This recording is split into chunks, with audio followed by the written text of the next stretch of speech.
What would you give to radically improve, even transform what matters most in your relationships?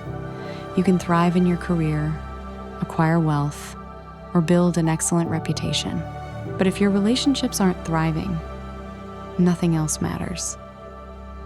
Let's explore and begin to practice 6 foundational principles, including how to give your relationships the highest value, love as Jesus loves you, and communicate from the heart, so we can walk a practical path for fulfilling God's intention in all our relationships, especially the difficult ones.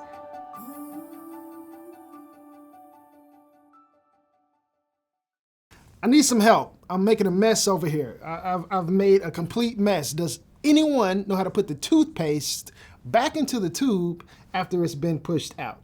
Anybody? Anybody? That's right. You can't do it. And if you've tried, you know that once it's out, it's out. And our words are just like that. Once our words leave our mouths, we can't take them back.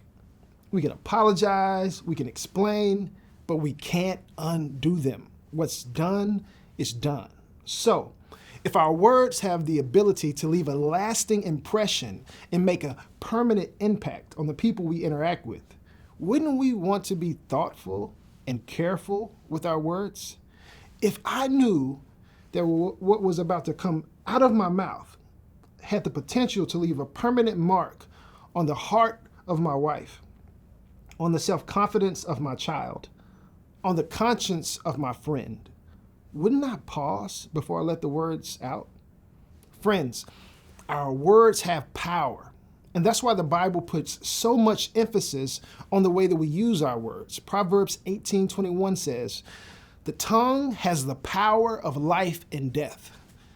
Whoever said, "Sticks and stones may break my bones, but words will never hurt me," may have been a good poet, but they were wrong.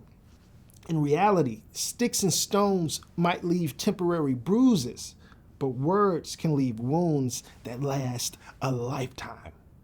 So today's focus is this: how do we love people with our words? How do we leverage our God-given gift of speech to love others? The first thing we have to do is a hat check. That's right, we have to do a hat check. A hat check before sharing our words. What's the hat?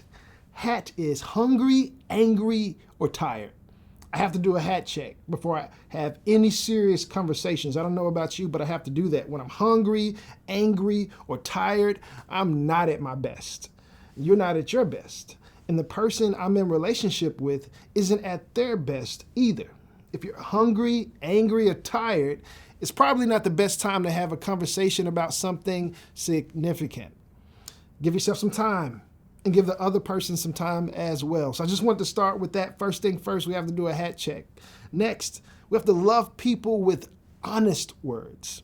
In Ephesians chapter 4, verse 15, Paul talks to the church about speaking the truth in love. Friends, love tells the truth.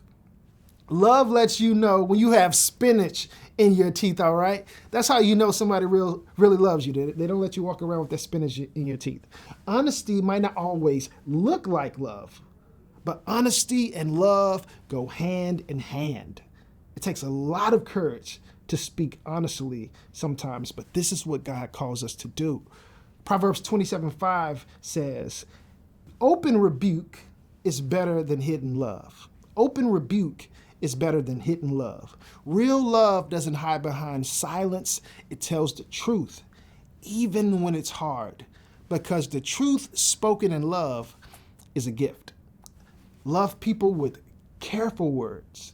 Ephesians chapter 4:26 says, "In your anger, do not sin. Do not let the sun go down while you are still angry, and do not give the devil a foothold." Anger is a healthy and normal emotion, but when anger controls our words, it can damage a relationship. Careless words leave scars, but careful words bring peace.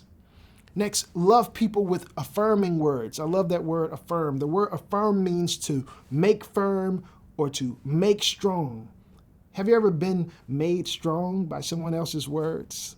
Maybe a coach, a teacher, a parent, or a friend. You can do that same thing for someone else. Ephesians 4 verse 29 said, Do not let any unwholesome talk come out of your mouth, but only what is helpful for building others up according to their needs, making them firm. Every word we speak either tears down or builds up. Every sentence is either a wrecking ball or a building block. In closing, I was always told, if you can't say anything nice, fill in the blank with your small group. If you can't say anything nice, that's right, don't say anything at all. And before you speak this week, run your words through the NICE filter. What do we mean by that? NICE. You know, pastors love acronyms. Here we go. Ask yourself, is it necessary? Do these words need to be said? Is it important? Will they help us move closer to God or to healing? Is it correct? Am I speaking truth or am I exaggerating or gossiping? And last, is it encouraging? Is it tearing someone down or is it building them up? All right, friends, enjoy your discussion and we'll see you next time. Be blessed.